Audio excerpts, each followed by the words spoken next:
خالق ارض و سماوات کی بے حد و حساب حمد و ثنا کے بعد کریم آقا علیہ الصلاۃ والسلام کی بارگاہ بلند و بالا میں نہایت عجز و انکساری سے ہدیہ عقیدت عرض کرنے کے بعد نہایت ہی واجب الاحترام میرے عزیز بزرگوں، حاضرین و سامعین کرام، اللہ رب العزت کا بے حد و حساب شکر ہے جس نے ہمیں زندگی کی یہ خوبصورت ساعتیں عطا فرمائیں۔ اللہ رب العزت ان ساعتوں کا صدقہ ہماری زندگی کو اسی طرح خوبصورت بنائے اور دارین میں کامیابی کا ذریعہ بنائے۔ عزیز سامعین و حاضرین کرام، رب کائنات جل مجدہ الکریم کا ارشاد گرامی ہے، وَلِلَّهِ عَلَى النَّاسِ حِجُّ الْبَيْتِ مَنِ اسْتَطَاعَ إِلَيْهِ سَبِيلًا۔ اللہ کے لیے علی الناس لوگوں پر حج البیت گھر کا حج کرنا یعنی بیت اللہ شریف کا حج کرنا اللہ کے لیے لوگوں پر فرض کر دیا گیا ہے۔ وَلِلَّهِ عَلَى النَّاسِ حِجُّ الْبَيْتِ کس کے لیے؟ مَنِ اسْتَطَاعَ إِلَيْهِ سَبِيلًا، جو اس راستے کی استطاعت رکھتا ہے، یعنی اس کے پاس مال بھی ہے، جسم بھی قوت و توانائی رکھتا ہے، پاور ہے جسم میں، صحت مند ہے، تندرست ہے۔ مال اور جسم کا سلامت ہونا یہ امام اعظم ابو حنیفہ علیہ الرحمہ کا قول ہے۔ استطاعت سے مراد یہ ہے جو مال رکھتا ہو اور جس کا جسم صحت مند ہو، اس راستے کا سفر کرنے کی طاقت رکھتا ہو۔ من استطاع الیہ سبیلا، جو اس راستے کی استطاعت رکھتا ہو، اس پر اللہ رب العزت نے زندگی میں ایک بار حج کرنا فرض کر دیا ہے۔ وَلِلَّهِ عَلَى النَّاسِ حِجُّ الْبَيْتِ مَنِ اسْتَطَاعَ إِلَيْهِ سَبِيلًا۔ آگے رب کائنات نے فرمایا وَمَنْ كَفَرَ فَإِنَّ اللَّهَ غَنِيٌّ عَنِ الْعَالَمِينَ، جس نے انکار کیا تو اللہ رب العزت تمام جہان والوں سے بے پرواہ ہے۔ یعنی مقصد یہ ہے کہ جو اللہ رب العزت ہمیں حج کا حکم فرما رہا ہے تو کوئی یہ نہ سمجھے، مطلب یہ ہے وَمَنْ كَفَرَ فَإِنَّ اللَّهَ غَنِيٌّ عَنِ الْعَالَمِينَ، اللہ جہان والوں سے بے پرواہ ہے۔ مقصد یہ ہے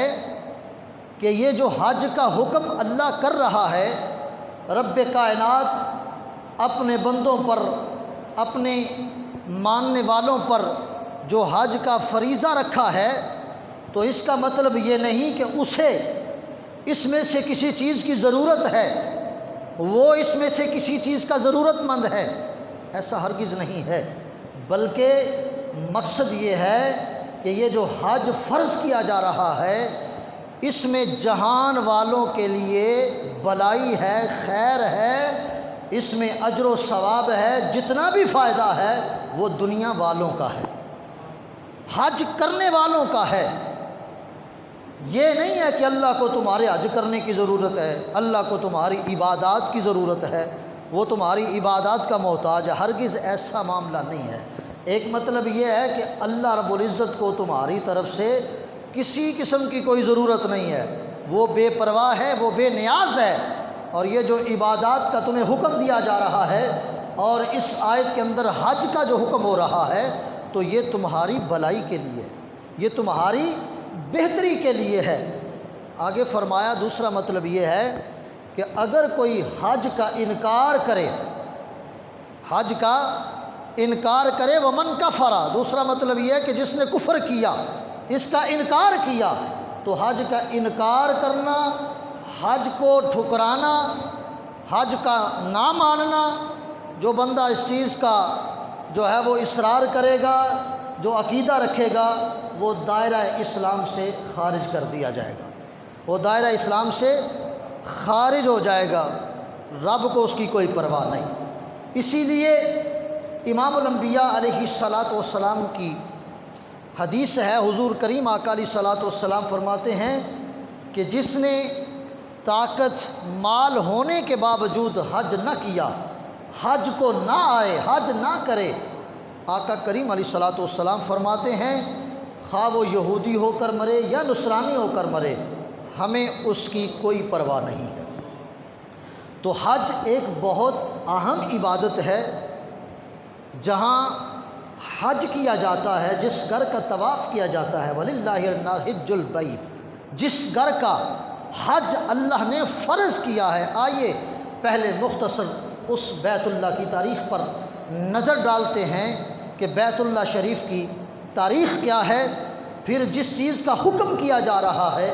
اس کی اہمیت، اس کی شان، اس کی فضیلت کیا ہے۔ توجہ سے سماعت کیجئے گا، رب کائنات نے جب بیت اللہ شریف نہیں تھا تو یہاں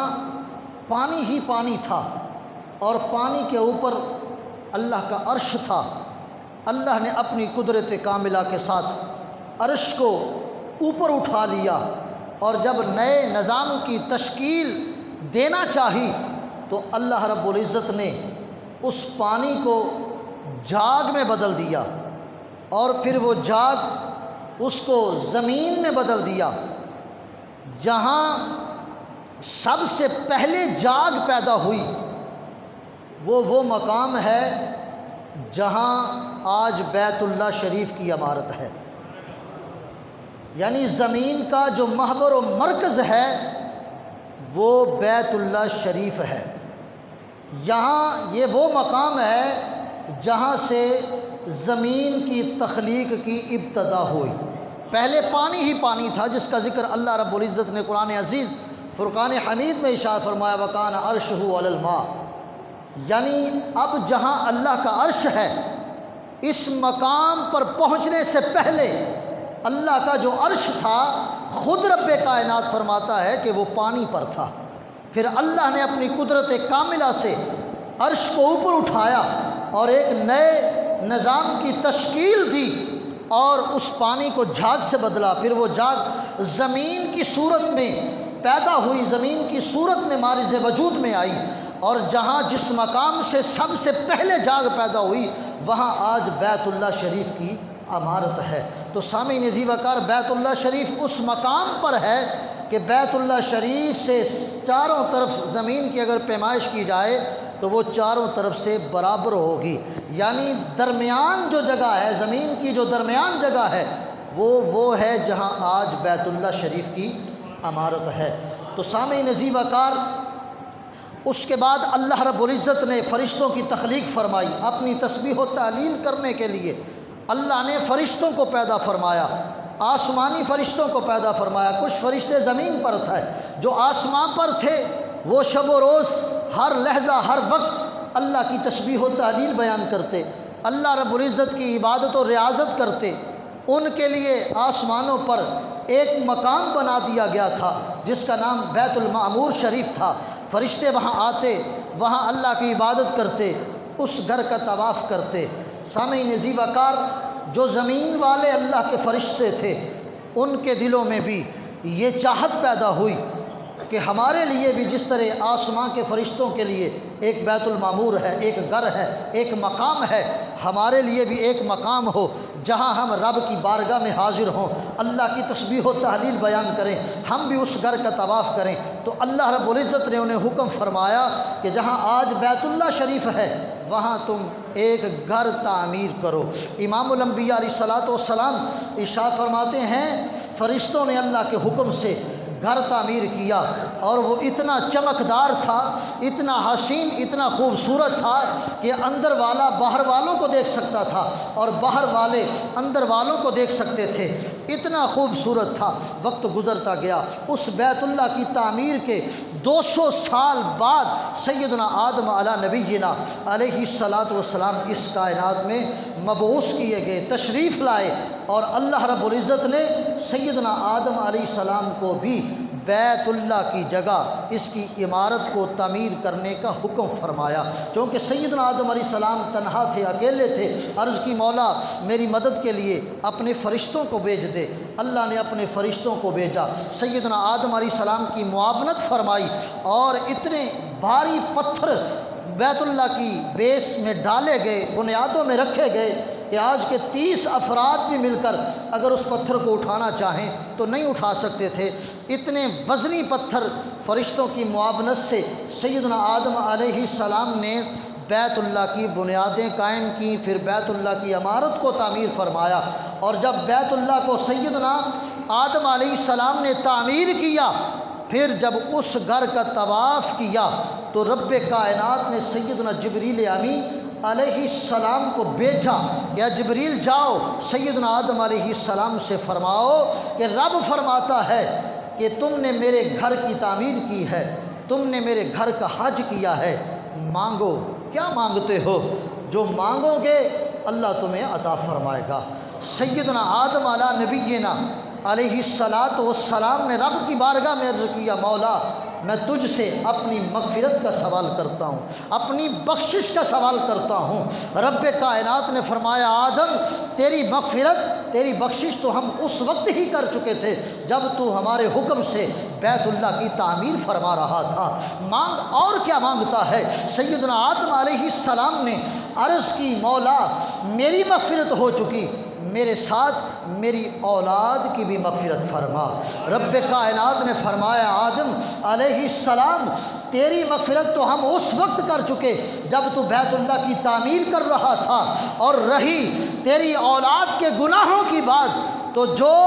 مجھ پر ایمان لائے گا، میری ذات کو پہچانے گا اور میرے نبیوں پر ایمان رکھے گا، آسمانی کتب پر ایمان رکھے گا، اے آدم علیہ السلام میں ان سب کی مغفرت فرما دوں گا۔ اور ایک روایت میں ہے، یہ حج کرنے کے بعد دعا کی بات کر رہا ہوں، اس بیت اللہ کی فضیلت کی بات کر رہا ہوں کہ جس گھر کا طواف کیا جاتا ہے، جس گھر کا حج کیا جاتا ہے، وَلِلَّهِ عَلَى النَّاسِ حِجُّ الْبَيْتِ، بیت کی بات کر رہا ہوں۔ سامعین عزیز وقار، ایک روایت میں آتا ہے، کشف الغمہ کے اندر یہ بات موجود ہے، حضرت آدم علیہ السلام نے جب اللہ کی بارگاہ میں رب کی مزدوری ادا کی تو عرض کرتے ہیں، مالک ہر مزدور کی مزدوری کرنے کا اجر ہوتا ہے، مالک میں نے تو کسی اور کی مزدوری نہیں کی، میں نے تو کچھ اور نہیں کیا، بلکہ فقط تیری رضا کے لیے کام کیا ہے، فقط تجھ کو راضی کرنے کے لیے تیری بارگاہ میں مزدوری کی ہے، مالک مجھے کیا عطا کرے گا؟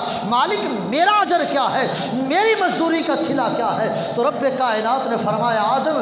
مانگ، کیا مانگتا ہے؟ رب کائنات کی بارگاہ میں جب مغفرت کا سوال کیا، رب کائنات نے مغفرت عطا فرمائی۔ سیدنا آدم علیہ السلام نے عرض کی، مولا مجھے اور عطا فرما۔ رب کائنات نے فرمایا، آدم علیہ السلام جو بندہ جو تیری اولاد میں سے اس گھر کا حج کرے گا میں ان سب کی مغفرت فرما دوں گا، جو بندہ اس گھر کا طواف کرے گا میں اس کی مغفرت فرما دوں گا۔ رب کائنات کی بارگاہ میں سیدنا آدم علیہ السلام عرض کرتے ہیں، یا رب العالمین اور عطا فرما، میری مانگ میں اور اضافہ فرما، میری طلب میں اور اضافہ فرما، مجھے اور عطا فرما۔ رب کائنات نے فرمایا، اے آدم علیہ السلام جو بندہ اس گھر کا طواف کرے گا، اس گھر کا حج کرے گا، وہ جس کے حق میں بھی مغفرت کی دعا مانگیں گے میں ان سب کی مغفرت فرما دوں گا۔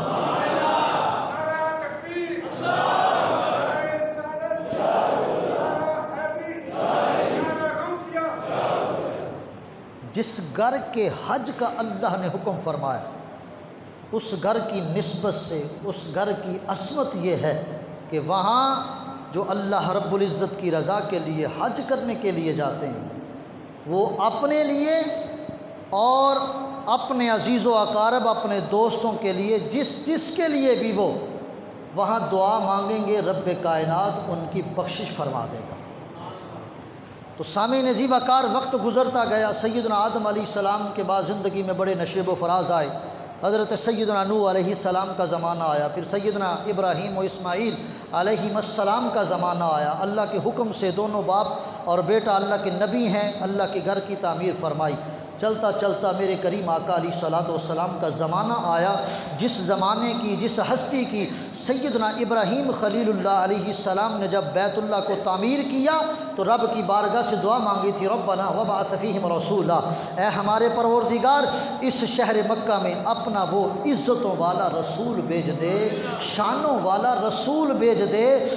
جو لوگوں کے دلوں کو پاک کر دے اور تیری آیات پڑھ پڑھ کر لوگوں کو سنائے، تیری طرف لوگوں کو راغب کرے۔ جو دعا جس نبی کے بارے میں ابراہیم خلیل اللہ علیہ السلام نے بیت اللہ کی تعمیر پر رب سے جس چیز کا صلہ مانگا تھا، جو دعا مانگی تھی، وہ نبی آخر الزمان صلی اللہ علیہ وسلم کی طلب میں مانگی تھی، مولا وہ عزتوں والا رسول عطا کر دے، وہ شانوں والا رسول عطا کر دے۔ جب میرے نبی کریم علیہ الصلوۃ والسلام کا زمانہ آیا، حضور نے قریش مکہ کو دعوت اسلام دی، کئیوں نے قبول کی، کئیوں نے نہ کی، جنہوں نے قبول نہ کی انہوں نے حضور کو بڑا ستایا، بڑا پریشان کیا۔ وقت آیا کہ حضور علیہ الصلوۃ والسلام مکہ سے مدینہ المنورہ، یثرب کی سرزمین کو مدینہ بنانے کے لیے مدینہ طیبہ میں تشریف فرما ہوئے۔ پھر وقت گزرتا گیا،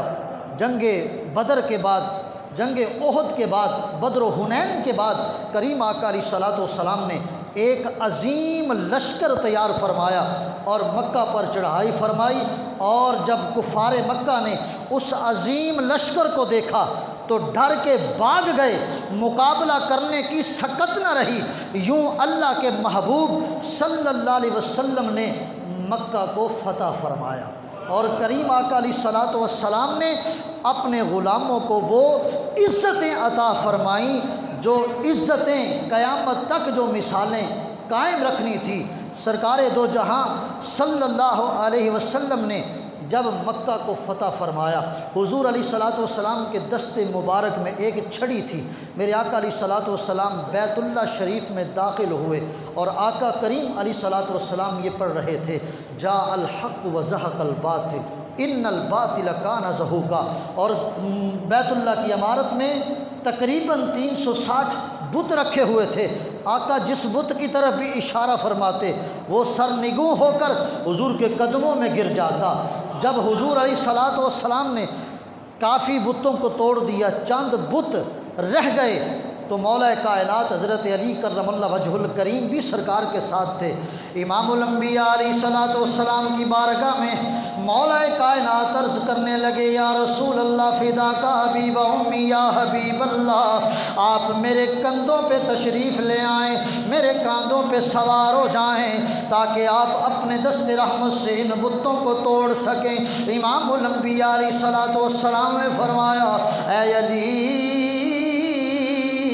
تجھ میں بھار نبوت اٹھانے کی طاقت نہیں ہے، لہٰذا اے علی تو مصطفیٰ کریم علیہ الصلوۃ والسلام کے کندھوں پہ سوار ہو جاؤ اور ان بتوں کو اپنے ہاتھ سے توڑ دے۔ قربان جاؤں میرے کریم آقا علیہ الصلوۃ والسلام نے کعبے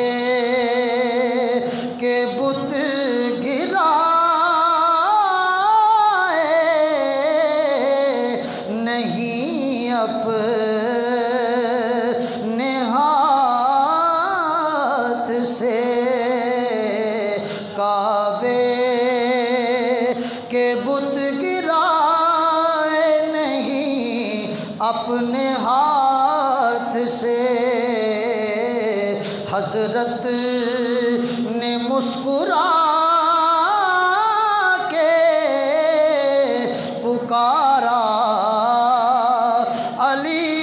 علی، حضرت نے مسکرا کے پکارا،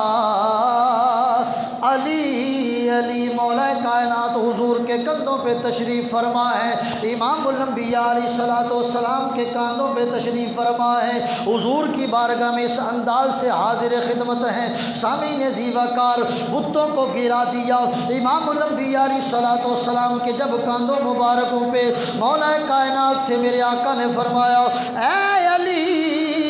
کیا دیکھ رہے ہو؟ عرض کی یا رسول اللہ، اللہ کے عرش کو اپنے سر کے اتنا قریب دیکھ رہا ہوں کہ ہاتھ بڑھاؤں گا تو اللہ کے عرش کو چھو لوں گا، اللہ کے عرش کو چھو لوں گا۔ قربان جائیں، کہاں پہلا آسماں،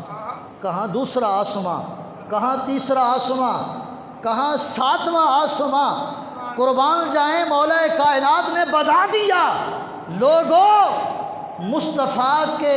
کاندھے اتنے اونچے ہیں کہ پہلا آسماں بھی نیچے ہے، دوسرا آسماں بھی نیچے ہے، تیسرا آسماں بھی نیچے ہے، اور ساتوں آسماں کے اوپر جنت ہے، جنت کے اوپر اللہ کا عرش ہے، اور اللہ کا عرش کوئی مصطفیٰ کے کاندھوں پہ سوار ہو تو ہاتھ اٹھا کر عرش کو چھو سکتا ہے۔ قربان جائیں، حقیقت مصطفیٰ کو کوئی سمجھ نہیں سکتا۔ ظاہراً تو میرے آقا علیہ الصلوۃ والسلام کا قد مبارک درمیانہ تھا، لیکن مولا کائنات عرض کرتے ہیں یا رسول اللہ میں تو اپنے آپ کو یہ محسوس کر رہا ہوں، قربان جائیں، کہ آپ کے کاندھوں مبارکوں پہ سوار ہو کر محسوس کر رہا ہوں کہ اگر ہاتھ اٹھاؤں گا تو اللہ کے عرش کو چھو لوں گا، اللہ کے عرش کو ہاتھ لگا لوں گا۔ اور جب مولا کائنات بتوں کو توڑنے کے بعد فارغ ہو کے زمین پہ چھلانگ لگائی تشریف لائے تو مسکرائے۔ میرے امام الانبیاء علیہ الصلوۃ والسلام نے فرمایا اے علی مسکرا کیوں رہا ہے؟ عرض کی یا رسول اللہ اتنی بلندی سے چھلانگ لگائی ہے، مسکرا اس بات پہ رہا ہوں کہ اتنی بلندی سے نیچے آیا ہوں لیکن علی کو کوئی چوٹ نہیں لگی۔ امام الانبیاء علیہ الصلوۃ والسلام نے فرمایا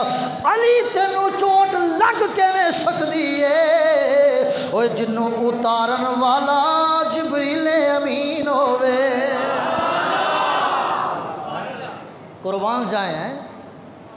کندھوں پہ چڑھایا مصطفیٰ نے تھا، اتارا جبریل امین نے ہے۔ مولا علی کی شان بھی ورا الورا ہے، لیکن میں بات کر رہا ہوں بیت اللہ کی، کہ اللہ کے رسول صلی اللہ علیہ وسلم نے پھر بیت اللہ کو کفر کی نجاستوں سے قیامت تک کے لیے پاک فرما دیا، صاف کر دیا۔ اور یہاں یہ وجہ بھی قابل غور ہے، ذہن میں رکھیے گا کہ آقا کریم علیہ الصلوۃ والسلام نے اپنے ہاتھ سے ان بتوں کو کیوں نہیں توڑا؟ حضور بتوں کو نہیں توڑ سکتے تھے، لیکن اس لیے کہ قرآن میں ہے کہ جو بتوں کی پوجا کرتے ہیں اور جن بتوں کی پوجا کی جاتی ہے یہ سب انکم، یہ بے شک تم اور جو تمہاری عبادت کرتے ہیں اللہ کے سوا، اللہ کے علاوہ جو تمہاری عبادت کرتے ہیں، حسب جہنم، یہ سب جہنم کا ایندھن بنیں گے، یہ سب جہنم میں جلیں گے۔ اگر مصطفیٰ کریم علیہ الصلوۃ والسلام کا ہاتھ لگ جاتا ان روٹیوں کی طرح جو سیدہ پاک کے گھر میں پک رہی تھی، حضور علیہ الصلوۃ والسلام تشریف لائے، سیدہ خاتون جنت رضی اللہ تعالیٰ عنہا تنور میں روٹیاں لگا رہی تھی، اظہر شفقت کریم علیہ الصلوۃ والسلام نے، کریم آقا علیہ الصلوۃ والسلام نے بطور شفقت سیدہ پاک کو فرمایا بیٹا تم ہٹ جاؤ، تنور کی گرمی اور پسینہ دیکھا، کہا تم ہٹ جاؤ میں خود روٹیاں لگاتا ہوں۔ کریم آقا علیہ الصلوۃ والسلام نے چند روٹیاں اپنے دست رحمت سے تنور میں لگائیں اور حضور علیہ الصلوۃ والسلام اندر تشریف لے گئے۔ کافی دیر ہو گئی، جو سیدہ پاک نے لگائی تھی وہ پک کر تیار ہو چکی تھی، لیکن جو سرکار نے لگائی تھی ابھی وہ اسی طرح تھی جیسے حضور نے لگائی تھی۔ سیدہ پاک اپنے بابا کی بارگاہ میں حاضر ہوئی، عرض کی یا رسول اللہ میرے بابا جان حسنین کریمین کے نانا جان جو روٹیاں میں نے لگائیں وہ تو پک کر تیار ہو گئیں، لیکن جو آپ نے لگائی ہیں وہ ابھی اسی طرح کی تازہ ہے، وہ پکی نہیں ہے، وہ آٹے کی صورت میں ہے۔ میرے آقا نے فرمایا اے میری لخت جگر، جن آٹے کو، جن روٹیوں کو میرا ہاتھ لگ گیا ہے اسے دنیا کی آگ تو کیا اسے جہنم کی آگ بھی نہیں پکا سکتی ہے۔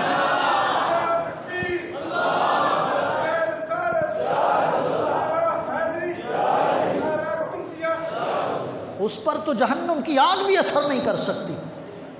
تو کریم آقا علیہ الصلوۃ والسلام کے دست رحمت سے جو چیز مس ہو جائے، چھو جائے، حضرت جابر رضی اللہ عنہ کے گھر میں ایک رومال تھا جس سے سرکار دو عالم صلی اللہ علیہ وسلم نے کھانا تناول فرمانے کے بعد اپنے دست رحمت صاف فرمائے تھے، بلکہ صاف نہیں، اس کپڑے کو حضور نے عزت عطا فرمائی تھی۔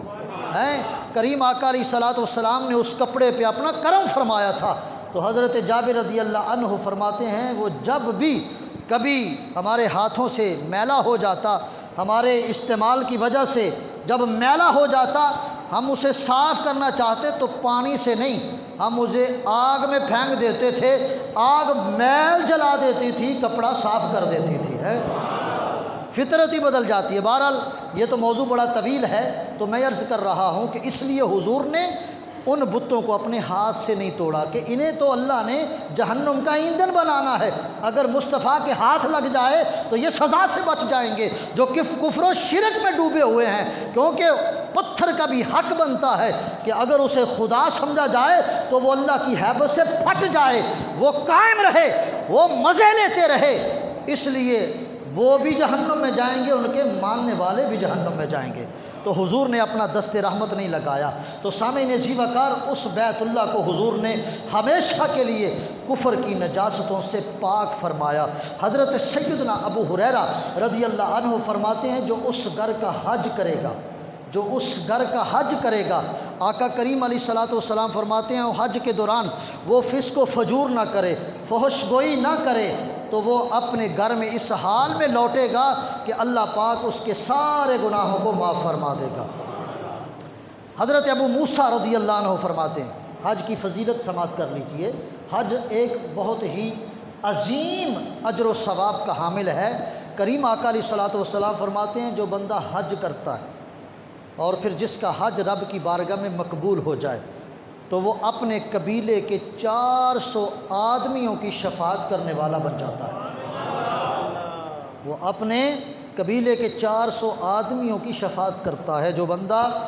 حج کرنے کے لیے جاتا ہے، وہاں فسق و فجور سے اپنے آپ کو بچاتا ہے، گناہوں سے بچاتا ہے۔ آخری حدیث، کریم آقا علیہ الصلوۃ والسلام مسجد خیف میں تشریف فرما تھے۔ حضرت انس بن مالک رضی اللہ تعالیٰ عنہ آپ فرماتے ہیں کہ حضور کی بارگاہ میں ایک سقفی آ گیا، ایک انصاری، دونوں شخص آئے، ایک انصاری اور ایک سقفی، حضور کی بارگاہ میں عرض کرنے یا رسول اللہ ہم آپ سے کچھ پوچھنے کے لیے آئے ہیں، توجہ سے سنیے گا، آپ کا ایمان اور بھی بڑھ جائے گا۔ حضور علیہ الصلوۃ والسلام نے فرمایا اے میرے صحابہ تم چاہو تو اپنا معاملہ بیان کر دو، اگر تم چاہتے ہو تو جو تم پوچھنے آئے ہو میں تمہیں بتا دیتا ہوں۔ ایسے نہیں، ذرا بلند آواز سے کہہ دیں سبحان اللہ۔ یہ وہ حدیث ہے جس میں حج کی عظمت بھی ہے، حج کی فضیلت بھی ہے، اور جس میں حضور کے علم غیب کی دلیل بھی ہے۔ ابھی انصاری اور سقفی حضرت انس بن مالک رضی اللہ تعالی عنہم بیان کرتے ہیں اپنا معاملہ عرض نہیں کیا، حضور نے فرمایا جو پوچھنے آئے ہو تم نہ بتاؤ، تم چاہتے ہو تو میں بتا دیتا ہوں۔